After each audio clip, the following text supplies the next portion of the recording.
یہ مسجد منارتین کے پاس یہ پرانا مکان ہے جہاں پر واقعہ کربلا کے بعد حضرت فاطمہ بنت حسین رضی اللہ تعالی عنہا اس جگہ پر رہائش پذیر ہوئی تھی۔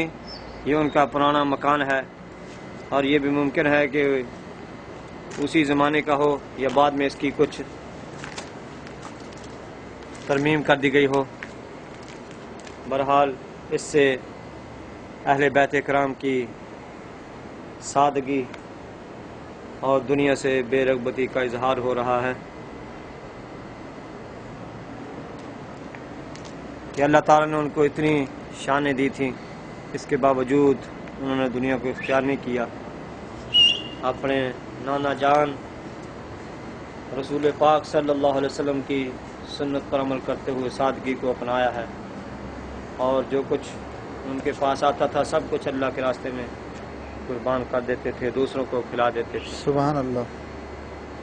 بھوکے رہتے تھے خود اوروں کو کھلا دیتے تھے،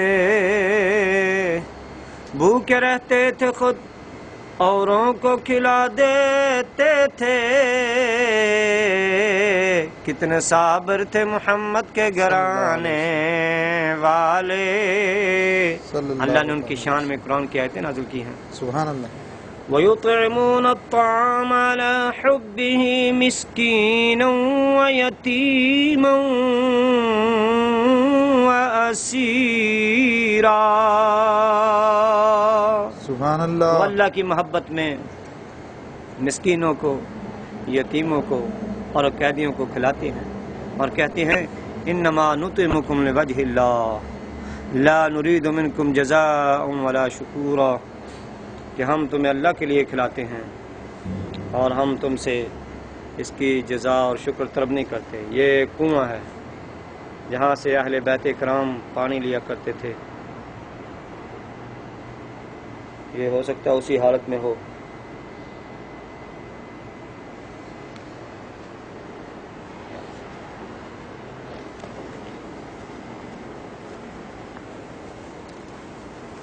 باغ جنت کے ہیں بہر مدح خانے اہل بیت، تم کو مجدہ نار کا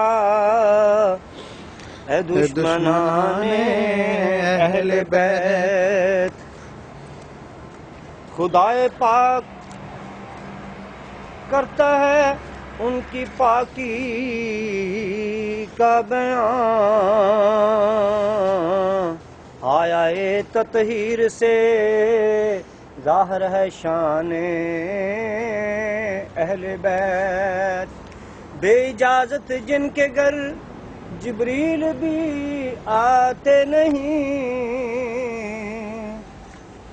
بے اجازت جن کے گھر جبریل بھی آتے نہیں، قدر والے جانتے ہیں قدر و شان اہل بیت۔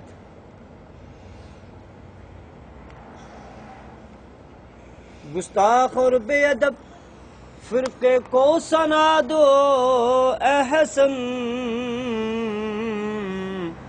یوں کہا کرتے ہیں سنی داستان اہل بیت۔ سبحان اللہ۔ اہل بیت پاک سے گستاخیاں بے باکیاں، لعنت اللہ علیکم دشمنان اہل بیت، لعنت اللہ علیکم دشمنان اہل بیت۔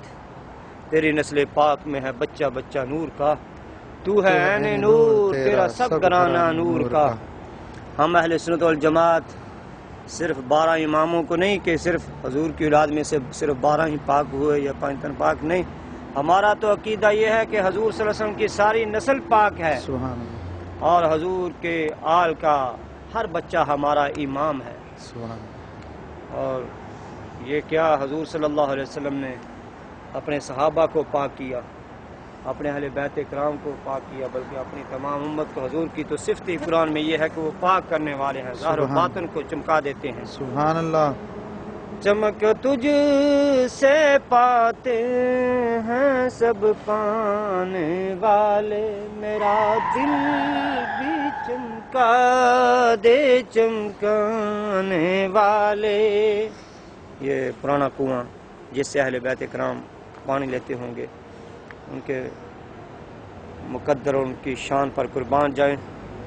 کتنی سادگی تھی، ان کو دیکھ کر اللہ کی یاد آتی ہے، انسان کے دل میں خوف خدا پیدا ہوتا ہے سبحان کہ یہ دونوں جہاں کے بادشاہ تھے، پھر بھی انہوں نے کس سادگی میں زندگی بسر کی۔ اللہ تعالیٰ اہل بیت کرام سے محبت اور ان کے طریقے کو اپنانے کی توفیق عطا فرمائے، آمین بجائے اور ہمارا خاتمہ اہل بیت کرام کی محبت میں ہو۔